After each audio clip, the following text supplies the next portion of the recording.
Monday, October 12th is Columbus Day, which we've celebrated in various parts of this country since the 18th century, even before it became a federal holiday back in 1937.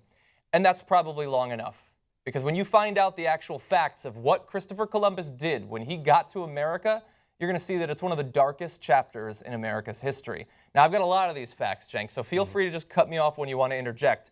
But first of all, let's start with something light.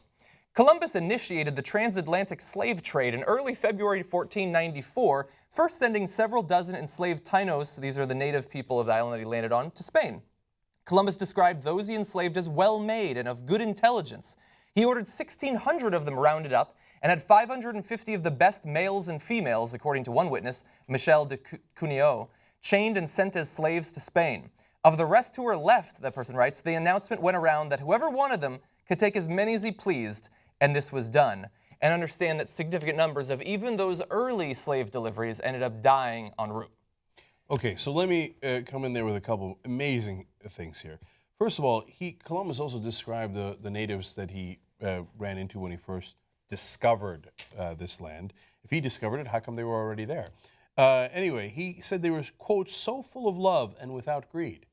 And you would think like, oh, that's great. That's going to lead to good relations. He's like, no, idiots, he thought. They're so full of love without greed. It makes it super easy to enslave them, beat them, murder them, chop their hands off. Christopher Columbus, the original ISIS, we're going to get to that in a second. Okay? And so he looked at their love and compassion as a weakness that he could exploit. This is the man we celebrate, right? And he says, you take the slaves and do what we want with them. Here's what they did with them according to the journals at the time. So this is history, and it's not somebody else said it about them. They said it themselves, right? Most of the quotes you're going to see are taken from his personal journals. In the journals of Columbus and his men, they bragged about how they would break the native women, and that they would break their will to resist after rape, after rape, after rape. And then eventually they can get the women to do whatever they wanted because they had raped them so much. Now, this is the man we celebrate, right? So now, look, when I was a kid, I was told that Columbus discovered America. I knew that he hadn't discovered it because there were people there. Even as a kid, you could figure that out. But I got it. He discovered it from a European perspective. And at least, hey, the Europeans came here, we set up America, and we celebrated it, and I celebrated it. But when I grew up, I put childish things aside. Okay, so now you want to take the blue pill, and you want to go back to thinking Christopher Columbus is a lovely guy. Understand that you're making an active choice to deny facts, history, and say, I'd like to be ignorant. That's what I would like to do, right? That's a choice you're making, okay?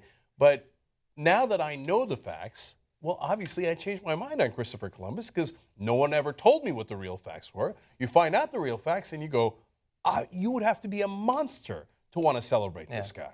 Yeah, they leave it out of the elementary school textbooks. But so we have more barbarity, but the fundamental facts, as you pointed out, he did not discover America. First of all, other Europeans had already been to America at that point, and as you point out, well over 100 million native people had already been living there. They had discovered it first, actually. They did not think that the world was flat at that point. They had not thought that for over 1,000 years, so he was not brave in being willing to go over the edge of the world. And he did not go on a mission of exploration at all. It was a commercial enterprise and a religious enterprise to find gold and to find slaves and to convert them where possible. Now, the initial slavery that we talked about proved to be unprofitable, but he later wrote, "Let us in the name of the Holy Trinity go on sending all the slaves that can be sold." So there you get both the religious and the commercial considerations in one sentence. When the slavery did not pay off, he turned to a tribute system, forcing every Taino of 14 or older to fill a hawk's bell with gold every 3 months. If successful, they were safe for another 3 months. If not, Columbus ordered that they be punished by having their hands chopped off, or they were chased down by attack dogs. As the Spanish priest Bartolomé de las Casas wrote, this tribute system was impossible and intolerable. They not only had their hands cut off, by the way, but they were forced to wear them around their neck on thongs. A little bit barbaric there. Okay, now imagine if ISIS had cut off hands, which they do, right, from time to time. So does Saudi Arabia, by the way, one of our top allies. And then they made the kids, 15, 14, 15, 16-year-old kids, wear the hands around their neck. And then they said, well, I'm only chopping it off because you didn't give me enough money, enough gold, enough bribes, right? And then, then they rape the women. They do this to the kids, to all the adults. And then they sick dogs on them, rip their flesh from their body as we all watch. Now, we would rightfully call them monsters, the worst of the worst, right? Now, when Columbus does the same exact thing, we name a national holiday after him. Yeah. Again, if you didn't know, I didn't know either, right? It's okay. You're not a bad person. We were all told, hey, Columbus, hey, it was wonderful Italian, comes here, discovers America. Explorer, brave. Brave, all that stuff. It's okay, you didn't know. But now you know. Yeah. But now you know. You can't celebrate that guy. Yeah. Now, there's more that they have to know, unfortunately. This is another section from Christopher Columbus's personal journal. He wrote, 100 castellanos are as easily obtained for a woman as for a farm, and it is very general, and there are plenty of dealers who go about looking for girls. Those from 9 to 10 are now in demand. So they had set up some sort of system of pimps and sexual slavery in the New World. Eventually, he went back to Europe and then returned with more men after saying that he could conquer all of the natives because they had so little experience with war that he needed just 50 men and so that he could govern them. On his second trip to the New World, he brought cannons and attack dogs. If a native resisted slavery, he would cut off a nose or an ear. If slaves tried to escape, he had them burned alive. Other times he sent attack dogs to hunt them down, and the dogs would tear off the arms and legs of the screaming natives while they were still alive. If the Spaniards ran short of meat to feed the dogs, Arawak babies were killed for dog food.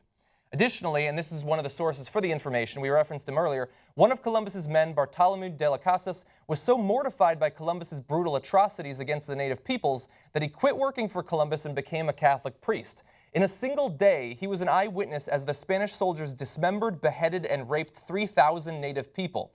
Such inhumanities and barbarisms were committed in my sight as no age can parallel, he said. My eyes have seen these acts so foreign to human nature that now I tremble as I write. And the final toll for this barbarity, the slavery, the disease, the war, the killing, the torture, experts generally agree that before 1492, the population on the island of Hispaniola probably numbered above 3 million. Within 20 years of Spanish arrival, it was reduced to only 60,000. Within 50 years, not a single original native inhabitant could be found. Wow. Millions were killed as a result of the exploration, the discovery. Wow. And that's on one island, by the way. This was then spread throughout the region. If that's not terrorism, what in the world is, right? I mean, that terrorism is so thorough, is after all the rapes and the beheadings and setting people on fire, they kill at first nearly everyone, and then eventually everyone. They kill everyone they see, okay? It's one thing to be ignorant, and that's actually something that plagues us all. We're all ignorant of different things, you know? I don't know particle physics, right? But, and there's a lot you don't know and I don't know. That's okay. That's okay. If you're on a quest to learn, that's fantastic. That's exactly right, right? We're all on a quest to learn. But once you know, then it's an easy decision. If after knowing this, and you know that the contemporaries wrote this is not some interpretation later. They wrote this in their journals, right? After you know it and you still want to say that this is a good man because I don't care because he was white or he was Italian or he did it he's the founder of our country. I don't care. I don't care. If you don't care about this, you're really a terrible, terrible person. Yeah. And you still want to celebrate this guy. It would be like celebrating the leader of ISIS. Yeah. It really would. I mean, this is exactly what ISIS does. And he did it at a level that ISIS couldn't even imagine. Yeah.